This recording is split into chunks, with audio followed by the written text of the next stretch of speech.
Okay, we're going live on IG. Shit. Sorry.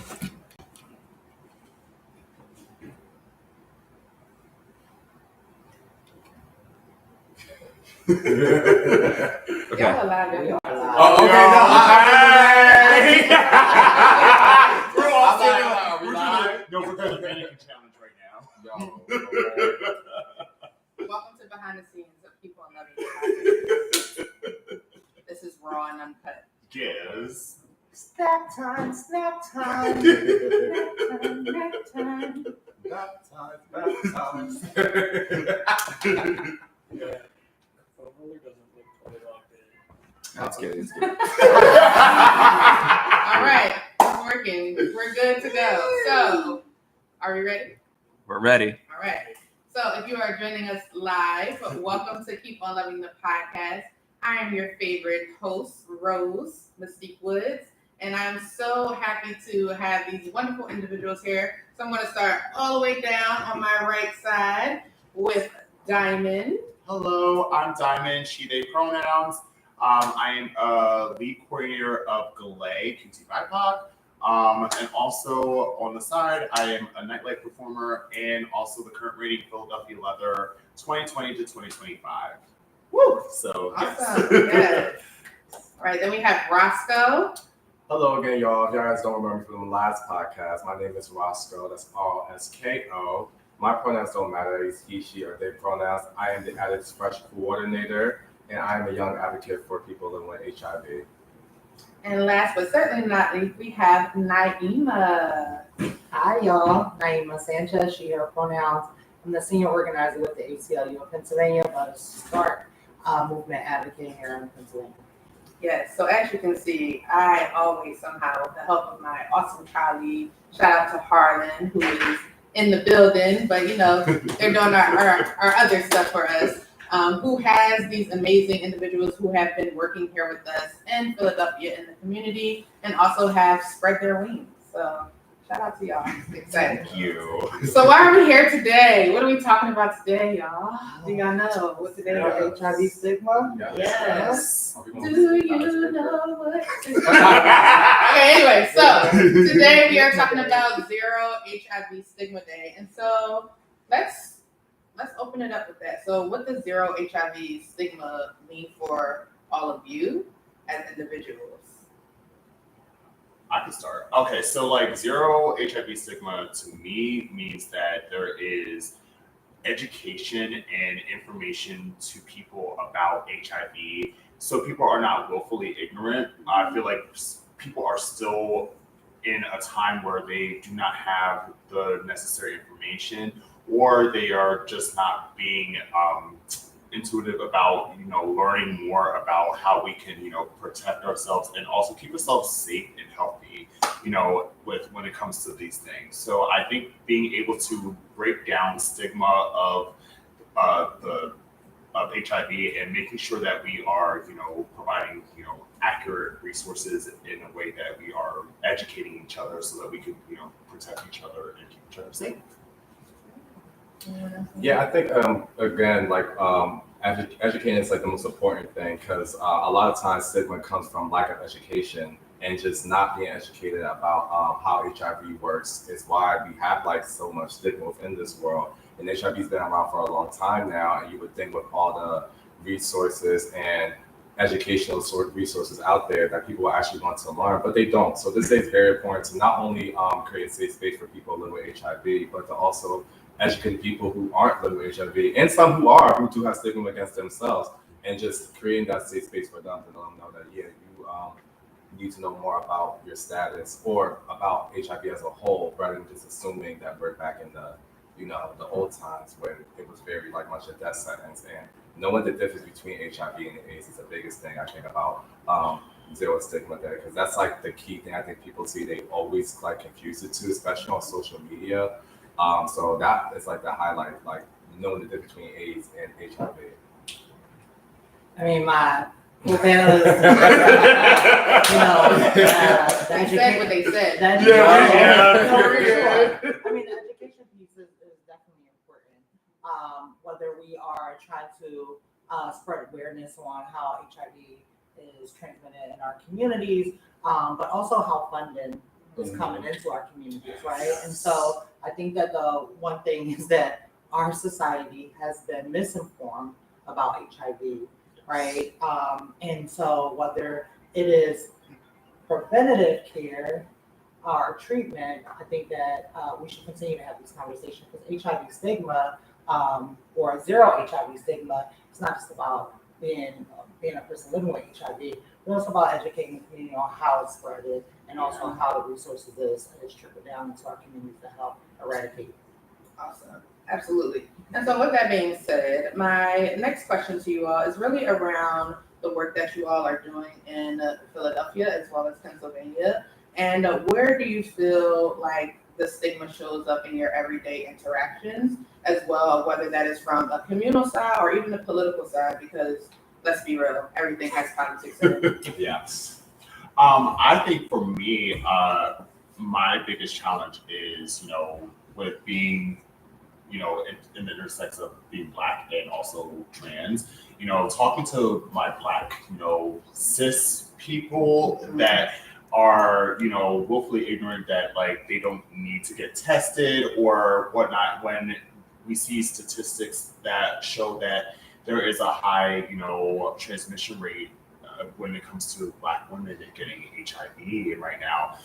So what I do is like I make sure that I'm talking to people and being very blunt about like statistics, not to scare people, but to be like hey, like you have to take care of yourself. And if you take care of yourself, you're also taking care of other people that are around you, because it's not just about yourself, it's about the people that you are, having relationships with. And we want to make sure that we're, keeping each other safe and being, the healthiest that we can be. And that means being honest about conversations that we have.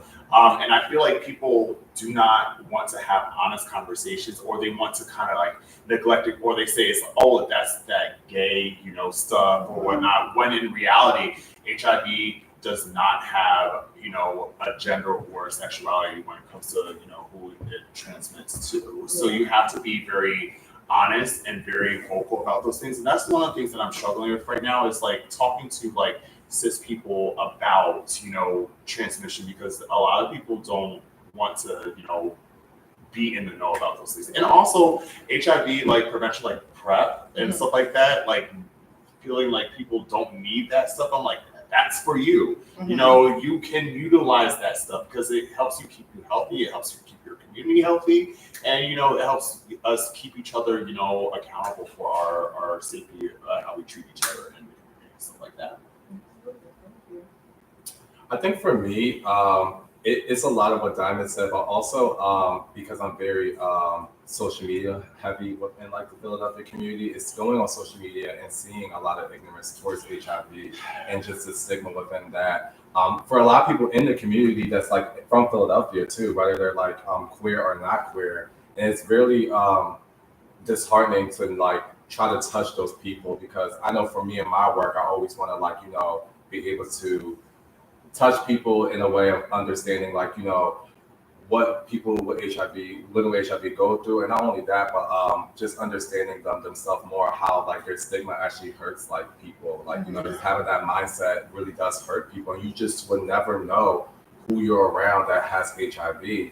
And you're saying things, you're doing stuff that's just laid out of ignorance instead of just actually wanting to educate yourself. And honestly, I sort of think that it's made like to be like for fun, like people just like randomly posting like this, like, oh, I don't have this and third, and if you do, like, I remember I seen a post somebody saying like about if somebody cooked something that it was HIV positive, oh, just don't cook that for me, like, like, because they're thinking that's how it's supposed to be spread. And this is somebody that's in Philadelphia too, so it's like I literally seen that on Facebook, and I like I'm friend like so quickly. I didn't even have the time to like go back and forth, and I usually do. I'm one of those keyboard warriors where like.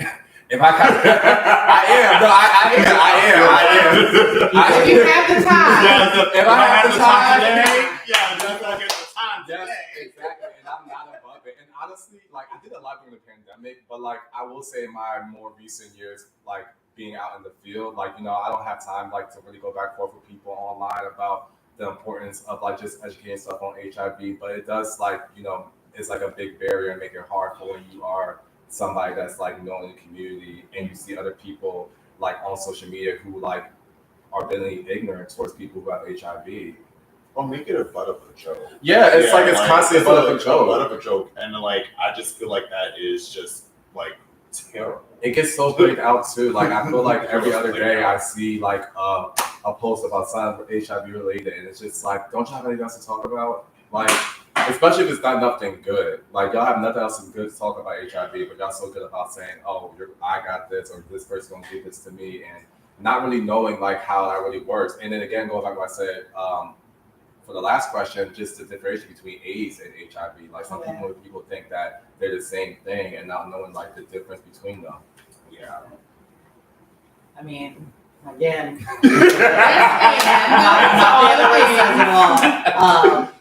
and to piggyback, you know, unlike politicians, right, HIV don't discriminate. Right? Yeah. So, Yes, One more again. Unlike our Let the church say politicians, amen. HIV does not discriminate. And so as we see like a lot of legislative efforts, I mean, we have some federal things that are happening and some local things in our state that are happening that ultimately put people at a higher risk, community members at a higher risk. And again, HIV/AIDS is not a TLGBTQ plus issue, right? It's a community issue. It's a society, you know, concern, right? And so when we think about the rollbacks in funding in schools, when we think about the rollbacks in funding in reproductive care, HRT, I'm just going to give my experience right here, right? Because it's very important. Like, I'm 41 years old, and I grew up in a time when I blossomed into my transness. We didn't have access to affirmative care and doctors, right? We had one provider here, and they were very siloed to who they provided care to, right? They very much was not taking care of the brown community, and so your wait time was really, really long. And so I resorted to purchasing my HRT, my medication from somebody's house, right? And so when we remove access, we increase the risk, right? And so again, no, it's not a LGBTQ issue, it's a community issue, and also the lack of knowledge, right? The respectability politics, but also the need to ridicule people or talk down about people or clown people who are living and trying to thrive with their diagnosis, or people who challenge or who experience challenges with just existing in a world that has labeled them as a person living with HIV as like a death sentence, right? And so when we think about the stigma, we think about politics, and we think about even how our community, right, adds on to this, right? I think it's a deeper conversation that should be addressed, right? And again, unlike our politicians, HIV does not discriminate. And so when you think that it may not impact you, it definitely will, right? It impacts every aspect of our lives, right? Somewhere along the merry-go-round. There it is. Listen, we're coming around the mountain when she comes, because I'm telling you that it might not be you, but it's somebody that you know who knows somebody else, your sister, auntie, uncle, cousin. Somebody has been affected some way, shape, or form. So it's very important that we are educating ourselves, one, but two, you are just thinking about the things that you say. I think often when I was just watching BMF, and there was just this little short, blowing money. Listen, it's a TV show. Oh, okay. And so basically, but it was talking about it's about two kingpins, and then they have a little sister, and so there's this interesting dialogue between the mom and the sister. So the sister just got a scholarship to this university, but she finds out that she's pregnant, and she doesn't tell her parents, but what she does do is she tells the father of her child, or the proposed father of her child. But the mom sees the guy like rub her stomach when they're at like a event or something like that, and she goes and she says to her, "Oh, like when were you going to tell us that you were pregnant?" And she was like, "So, and do you know who the father is? And also, like, now you need to go get tested for AIDS." And I thought that moment was so interesting, because I'm like, so we just went from her being pregnancy to her having AIDS, where her older brothers have been depicted to have multiple different women, multiple different children, and now this one individual who is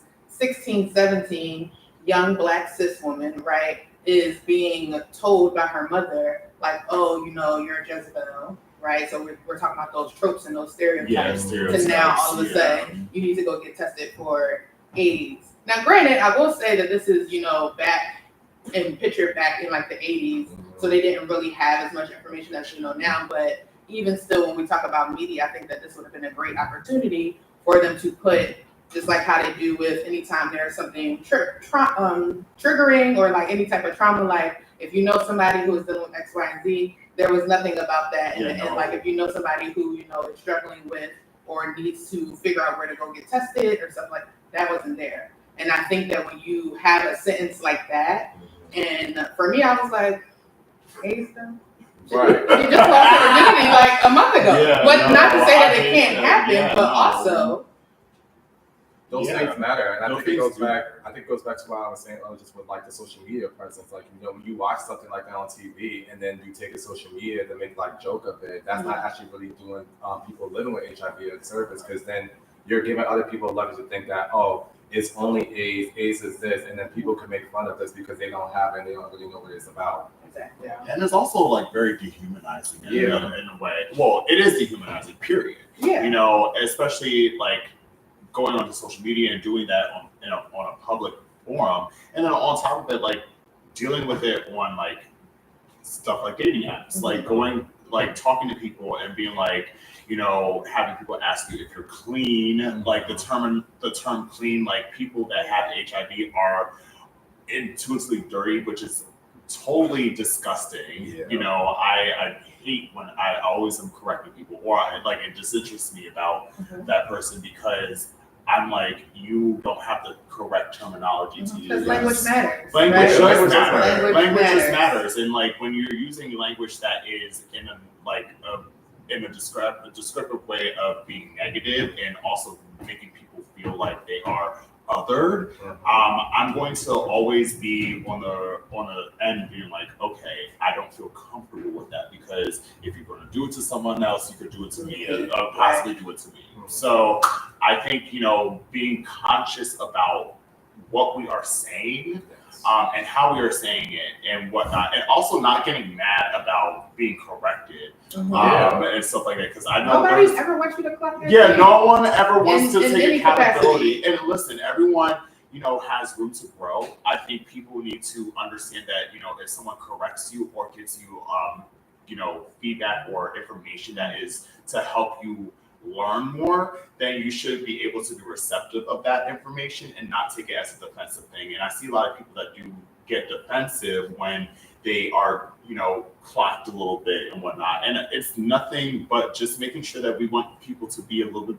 better with language and taking care of other people in the community. Because at the end of the day, you don't want to like offend somebody, because you might say something to the wrong person and what happens? You might get your you know, clocked. You know, we're trying to prevent that. But I mean, even to that point, it's not what you say, it's how you say it. Yeah. And so, as we're calling people in to tell them how harmful or violent they're being to community members when they are using someone's HIV status in a way to dehumanize it, even whether it's intentional or unintentional, right? I think it is our due diligence as people who are viewers to say, hey, this is not right.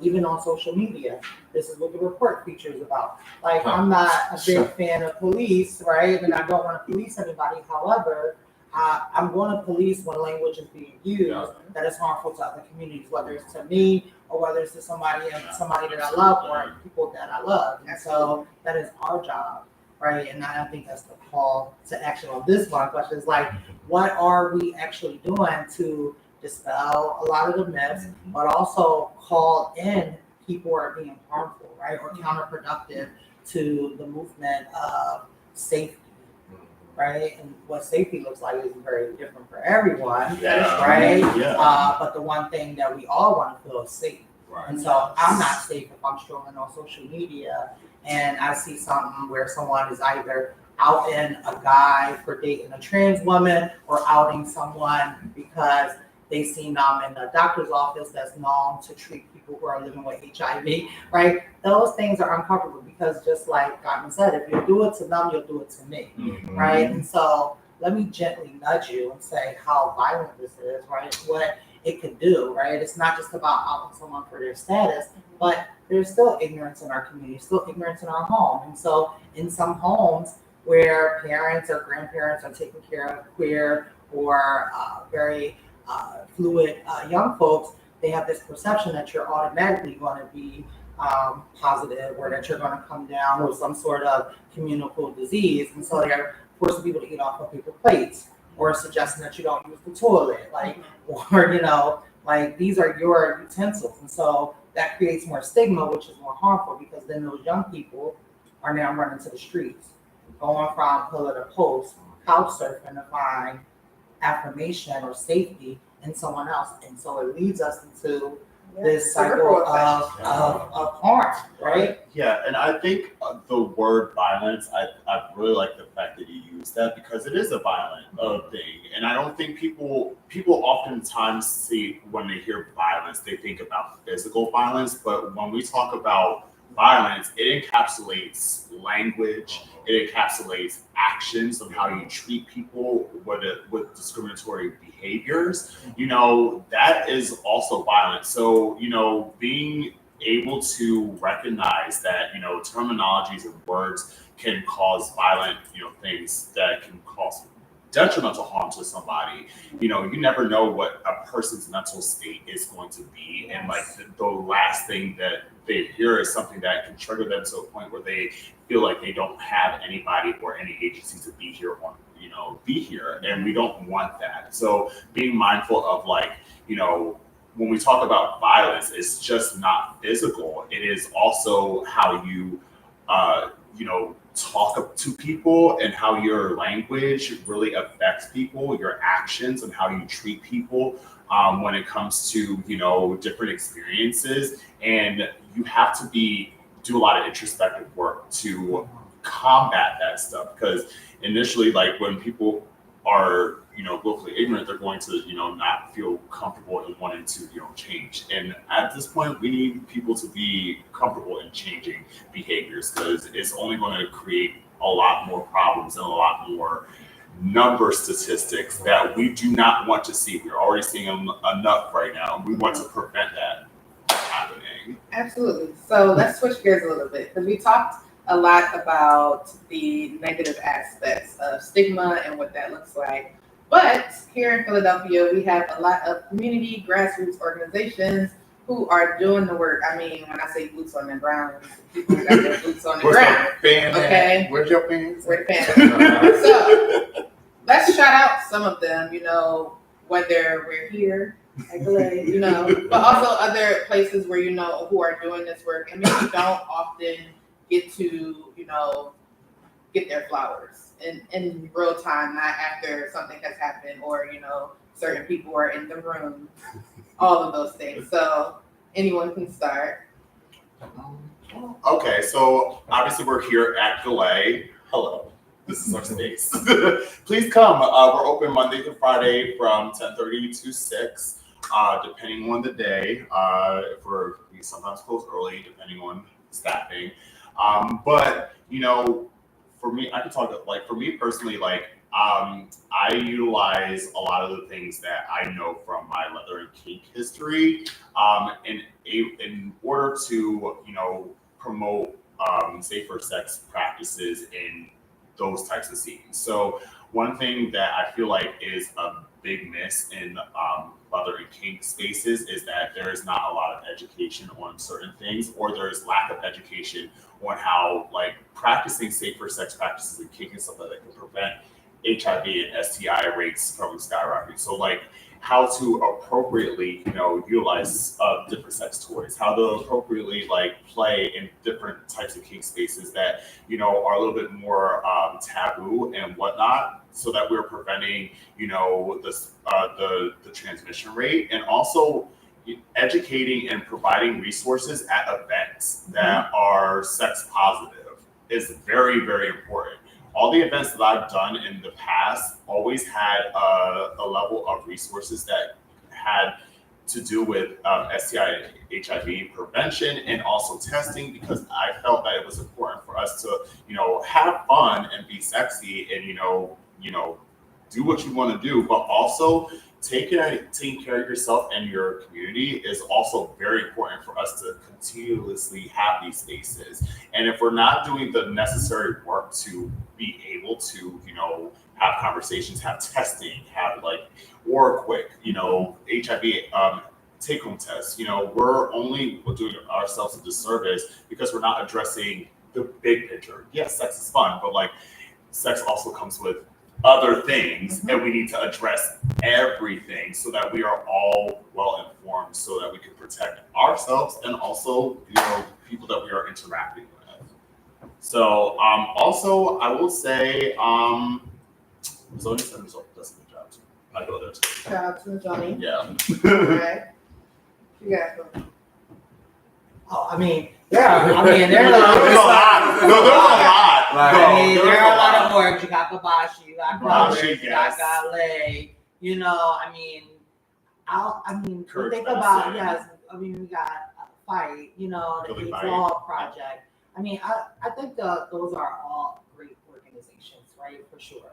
And even when we talk about the bigger picture of HIV, AIDS, and societies or our communities' well-being and health, right? I look at grassroots groups that don't get recognized, who don't receive a lot of the funding, that takes blunt force of all of the labor to minimize the impact that HIV has had in our communities, right? And so I look at the Gran Verones project.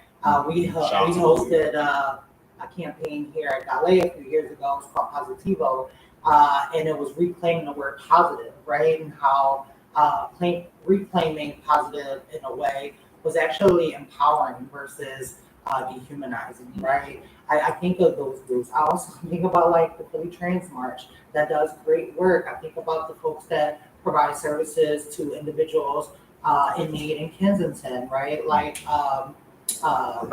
Prevention Point, but also I'm trying to think of the Courage, Yes, the Courage Wellness Medicine. Project, all of these things, all of these groups that are not 501c3 organizations, but doing amazing work to help in the harm that our community members are experiencing because there are need and there's no resources. And I'm saying no resources, and the no resources I'm talking about is funds, right? We just seen look, my eye almost got stuck by rolling. But we just seen this tremendous cut through this big, beautiful bill that goes back on a lot of resources, right? I think that the federal administration just got forced to have their release $1.6 billion. Don't quote me on the price, but I'm just saying, not now, but just had to get forced to reinstall HIV funding back to LGBT orgs, right? It was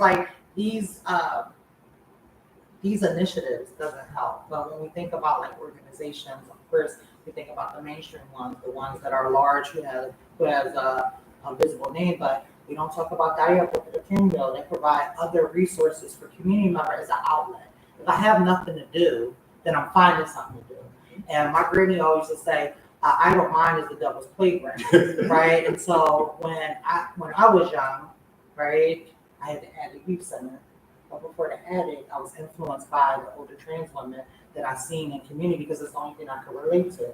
And what they were told was that this was the only life for them, was to be a sex worker, because we wouldn't have no jobs because people were discriminating. Again, I'm 41, so this was at a time where we didn't have policies in our school like Policy 252. Big ups to the ED of this organization, who was one of the driving authors of that, Hazel Edwards, right? So the Philadelphia School District is another agency that's minimizing it, because our young folks, if they have policies, right, in a practical format, right, they're more likely to stay engaged in education, where they're not running to the street. Without education, you can't get a job. Without a job, you can't provide housing. Can't make informed decisions. And so then we see again this ripple effect. Yes. And so yes, big ups, and I'm sorry if I didn't name any orgs to give you no space. Yes, big ups to the organizations that we can name. but there are some groups out here that are doing amazing work. And what I implore each and every one of the folks that's viewing, who may view it today or view it in the future, is to learn about those grassroots groups in your community that's actually doing work, right? Even servicing food to people, right? If we're experiencing a food desert, people are going to go to extreme means to feed themselves. That means people are digging into trash cans, right? We talk about we talk about HIV, but there are other opportunistic infections, diseases, and conditions that happen with people who are living with HIV, and also people who just have compromised immune systems in general. And so all of those groups, Absolutely. grassroots first. Grassroots first. Period. I'll be quiet. You're welcome. No, you all are doing an amazing job. So let's again keep pushing. I want to talk a little bit about the HIV prevention tools. So we have PrEP, so we have Descovy, we have Truvada, we have Apretude, and coming down the market we have lenacapavir, which are all great and amazing things. However, when we talk about specific Black and Brown communities, we still see this big gap, right? So there's a large gap there in terms of whether it is prevention tools or even just routine testing. And so how do you feel that we can best remove stigma when it comes to routine testing? Because I feel like, as a single female in Philadelphia, when I'm speaking about just getting tested, it's like, we get tested every 2 months. I'm like, well, that's because I'm on PrEP. But if I wasn't on PrEP, I would still do the same thing. Yeah. But when I'm having those types of conversations, it's almost as if it's foreign, or it's like, well, it's the assumption that you're having so much sex that you need to get tested, Yeah, this- it comes with a stigma. Yeah, of and so like, I'm wondering what your thoughts yeah. on, or how do we eradicate that? And move I that feel back? like I feel like people need to be more honest about conversations about that. I feel like not being honest about like what you're doing sexually is only like creating like this farce that like you're immune to, STIs and HIV, which is definitely not the case. So like being bluntly honest, like I am very blunt with, like I just had a conversation with my cousin about this. He was talking about how he hasn't gotten tested before and whatnot, and he's very sexually active. I'm like, what are we doing here? Like, and I had to explain to him in verbatim, broke it down in terms like how harmful like it was to him, and not only him, but like the people that he was having sexual relations with, to not take care of that type of that part of your health. Mhm. So I think being, meeting people where they're at is very important.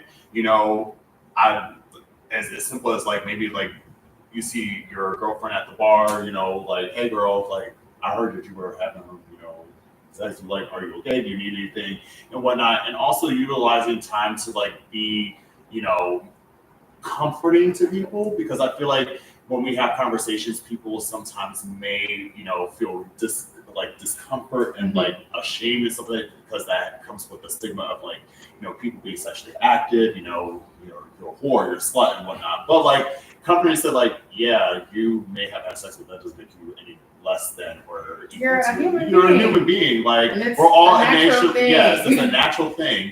Some people like it more than others. So but we have to be honest about that and be very, very, transparent about those things, and also have conversations that are addressing it and not tiptoeing and pussyfooting around the subject. So I feel like sometimes people just do not, want to have conversations because it's taboo or whatnot. But like these are real things that happen, and people need to be understanding about what is helpful to prevent spread of STIs and HIV, and we need to be very vocal about those things and be bluntly honest about those things, even if they're discomfortable. There's discomfort that goes along with it, because at the end of the day, like I would rather be have discomfort in a situation where I'm learning things about my health than to go out there, be woefully ignorant, and then have it later down the road, like I'm extremely sick and I'm not able to bounce back from that. So I think meeting people where they're at, even if you're at like, at the grocery store, like, hey girl, like see that real quick, maybe I want to go grab one. So we could, I'm putting more blast, but I understand what you're saying. but also, if you know someone is uncomfortable, being there for them, saying like, hey, I know you may be uncomfortable, but let's go together. Let's go get tested together. I feel like people, can do that as well. Like have honest conversations about these things and be there for each other. Support each other in those things. If you know someone that's nervous about getting on PrEP or OxyPrep, like you can say, hey girl, let me take you to your appointment. If you need support, let's go. Let's like sit down. I'm gonna be your support system. Be there for each other. I think that's very important. And I feel like, being empathy is something that is missed a lot in these conversations. There's like a lack of empathy and a lack of like compassion. And I think that is something that is necessary when we're dealing with stuff like this, because we have to be, empathetic and compassionate to everybody's feelings and how they react and stuff like that. So having that and being there for people is also very important as well. Rosko? Yeah, because that took most of hours. Like literally, as she's talking, I'm like, okay, I'm gonna get that point. Then she's like, yeah, that point. But honestly, no. I'm not mad at it though. I'm just gonna piggyback off of what you said. And I think one of the things is just like having that change of mindset. Like when it comes to having that conversation. Like I don't know, for me.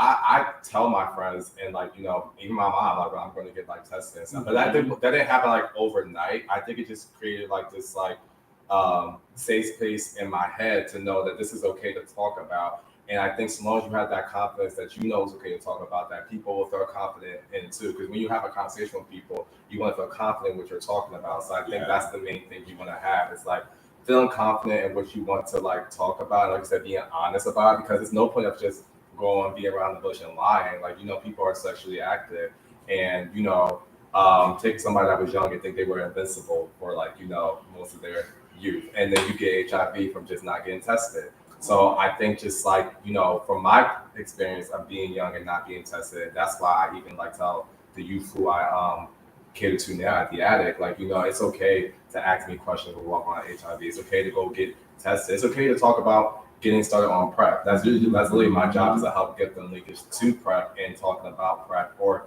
even if like, they are positive, just like, their adherence to their medicine and their retention to care and just what that looks like. Creating that safe space and just making sure that you are confident in that conversation I think is a key point to like break that like stigma on like, Black and brown people not wanting to have that conversation. Because I think a lot of times comes from just people not very sure of like how to go about the conversation. But if you're confident in what you want to say, then it should be an easy flowing conversation to have. Just talk about it. Just talk about collard it. greens and like or like like at the bar, have a drink. Like, girl, I have to just go get that syphilis shot. Like like creating that like conversations, because I mean, like at the end of the day, we are human beings, we are people, and we're not perfect beings. So things happen. And I think creating that space to let your body know that like, okay, I feel like this, I'm going to go do this so I don't feel like this. And I'm going to talk to somebody about what I'm going through. And because I feel confident in this, hopefully they will feel confident and have a conversation back and forth, because it should be equal in that conversation, not just one-sided. And I think that's the problem a lot of times. People always think it's going to be one-sided, that conversation. But if you really are confident what you are wanting to say to somebody about getting tested, or about when you did get tested and what your results were, I think that would be like the best foot you put forward, being confident what you want to say. Yeah, I think that we all have been through something, right? In some way, shape, or form. All of our lives, all of the paths that we have been on have garnered us to speak to our truth, and that brings us power. But even more so when we open up a lens of like, let me show you that the grass may not be greener on the other side. That I also too might have been through some things. Then we can break it down, and now we're having a deeper conversation, because now you can level with me. Now you know if you're a person who's looking up to me, right? Because I'm thinking about all the people who, oh my gosh, you're so amazing, I want to be like you. Or I'm like, oh, I want to be like you, and I'm like, I'm just as normal as you, right? Like, no one's but I think it happens a lot when we think about people who we want to be around and we want to emulate in some way, shape, or form, that we forget that they're human. Yes. We forget that they're going through all the things, or they've been through them. And so my mom used to say something to me when I was younger, to say, I might not know everything, but I know a little bit more than you. Mhm. And so I think that having that conversation and being able to bring it back to, so tell me about what you know, and the things that we used to sweep under the rug as that's a cultural thing that we do. How do we take those things away and say like, hey, no, but actually we're going to sit and talk about it. Yes, it's going to be, a little bit of discomfort. Yes, somebody probably want to flip the table, but at least if you go flip the table, let's put everything on the table first, and then we can talk about something. Okay. Did you have something that you want to add? Well, I do think that when we talk about HIV prevention, we stick to this narrative of a sexual topic, right? Yes, And I agree so with that. as we think about HIV, we think about how HIV is treated as a very blood-borne disease, and so there's still a lot of stigma around sex, right? And the conversations around sex. I have 1,001 tattoos, right? That increases my chances, 1,001 chances of acquiring HIV and other blood-borne diseases. And so when I think of when we get into the conversation of like how we can advance the education and access to folks who are not currently living with HIV, but engage them in preventative care, is not just to base it around sex, because a person will see their one sexual encounter as not relevant, or that their partner is not a part of this community that's heavily or deeply impacted by HIV, so their risk is lower, but yet they are a young person who's getting tattoos in someone's house, or they are sharing insulin needles, right? And so, or also at the same time that not everyone contracts HIV outside the body, right? And so some people are born with HIV, and so we just can't look at someone and say this person is living with HIV or not, because we have advanced in treatment. And so just being conscious about like the things that we are sharing and saying and educating to our community, especially our young folks who are more reluctant. Actually, that's a lie. Because these young folks, I will tell you, they're some resilient folks. They will say anything on your mind. And it is to know your audience, to know the people that we're talking to. And so if we're not making a leadway in our community with the conversation around sex, we can just generalize the conversation of HIV preventative care and what that looks like how we get flu shots. When COVID was running rampant out here, we was all lined up to get a COVID shot. I mean, when the chicken sandwiches from KFC, because there's this issue like I don't trust what's in the medication. I don't know, right? But we don't know the 39,000 ingredients that's in that chicken sandwich. Exactly. Right. So bring relevance to the topic, right? It's like if we take our chances with one thing, why we just don't take our chances with that? I'm just saying. It's interesting that you say that, because there was when I first started talking to people about PrEP, one of the main questions that I always got was like, well, I only see, the commercials about people that don't look like me, or people who have a different sexual orientation than me, and all of that.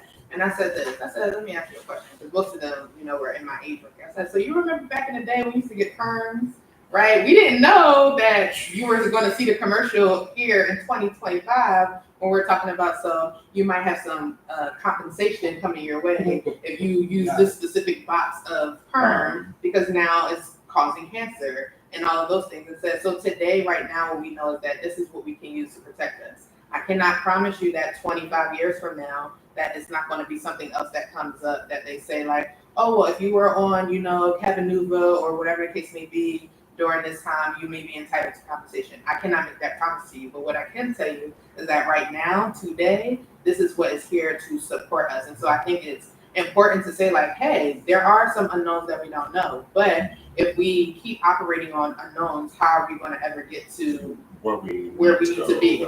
Yeah, right? I agree with that. Sure. All right, so with that being said, as we reflect on the theme of keep on loving, my question to you is, what does it mean to have awareness and showing up in a way that is loving, pleasurable and also compassionate for people to use when they're dismantling stigma? I've heard all the time. So, Um, I just want someone else Rocco. to Give me a short. Say the question one more time. Yes. So when we're thinking about keep on loving, right? So how can love, pleasure, and compassion be used to dismantle stigma? Well, love saves everything. I always say that. I know that sounds cheesy. I really do think that love saves everything. I think just like love goes a long way when you really do love and generally love someone. You will definitely like find a way to have that like compassion and to actually like want to have that awareness for people. I think a lot of times people lack compassion, and that's why they don't always see like what's like right in front of them sometimes.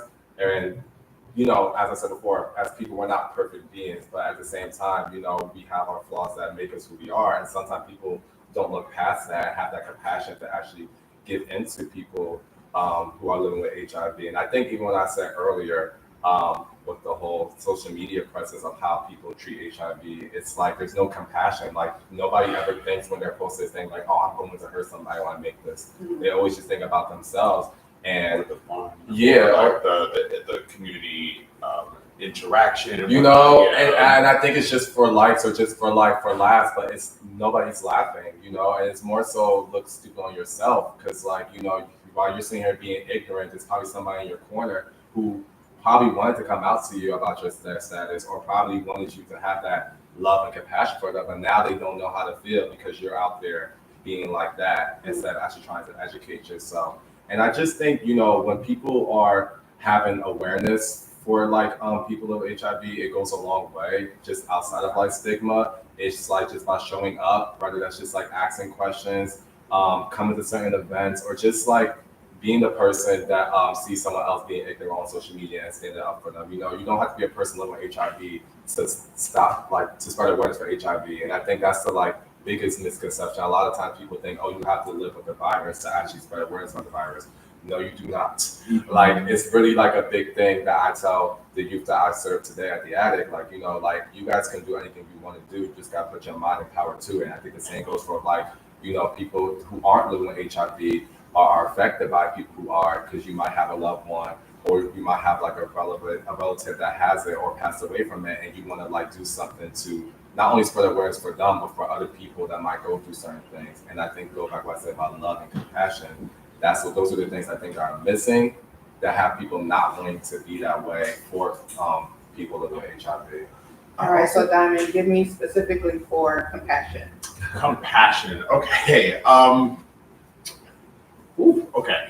So for compassion, I'm an empathetic person. Like I care about people a lot. You know, a lot. Sometimes to my own detriment because I put a lot of people in front of my own personal needs. But it's because I want to see people like thrive and be the best versions of themselves as possible. And I feel like nowadays, like there is a lack of compassion, especially when it comes to like we have social media and everything like that. There is a level of like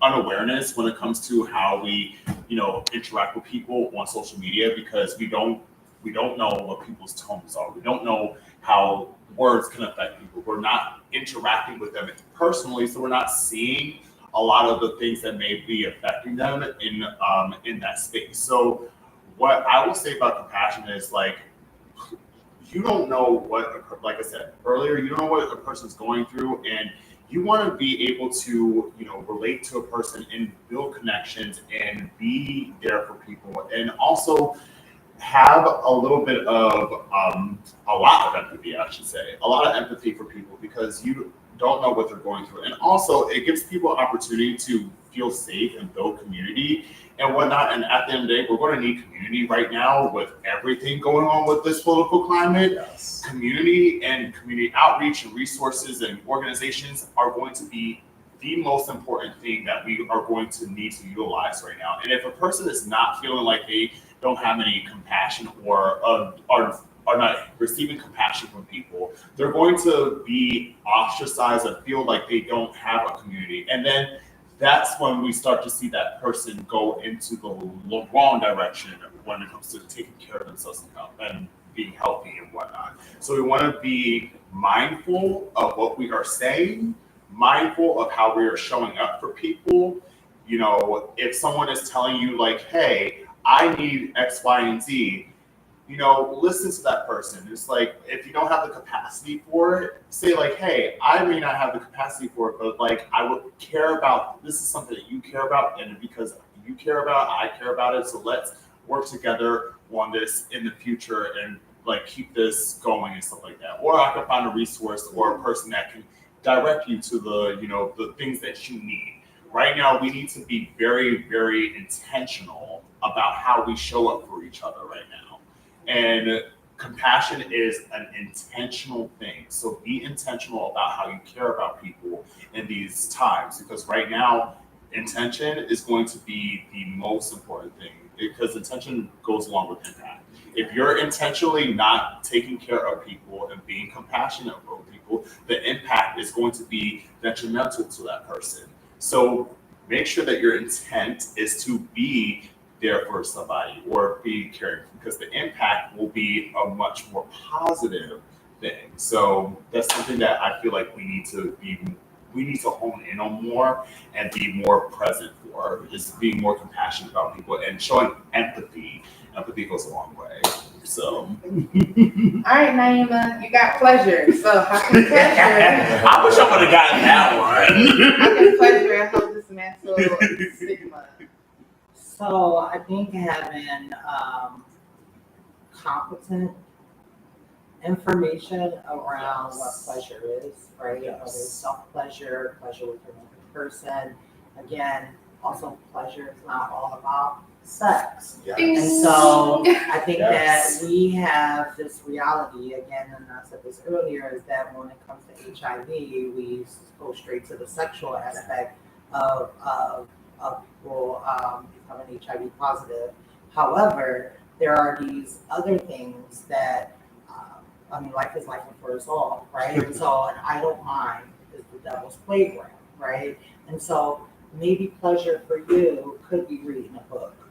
Maybe pleasure for you is taking a walk. Maybe pleasure for you is having a great meal, right? And so really trying to dive deep into like where your pleasure really exists, right? Exploring what that pleasure is, whether it's on a sexual level, whether it's on a non-sexual level, right? And try to, and when we talk about this word healthy, right, figure out the best solution for what healthy is for you. Yes. Because I think healthy has been staged or stereotyped by this like overall, this stigma of what healthy is, right? And so, I mean, hell, if it's marijuana is not legal in the state of Pennsylvania right now. However, it is for medicinal purposes. And so if it is smoking a joint that is coming from a dispensary, yes. Yeah. I think that pleasure and harm reduction is two things that come into play, not just on a sexual, but on a non-sexual.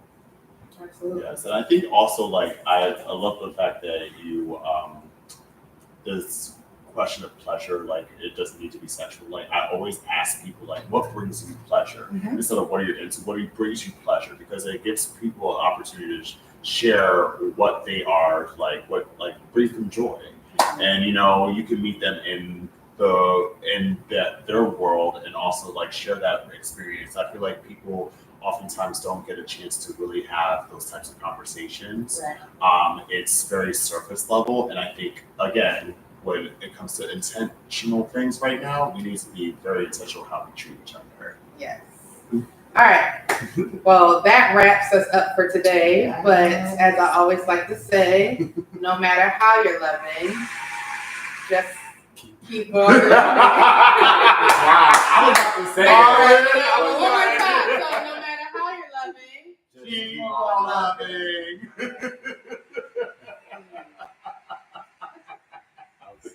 Thank you, audience. Harlan, for real. it was all late. I mean, No, it was late.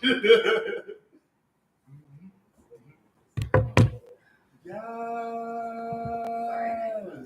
terrified. I'm like, we're doing content for work. I was recording on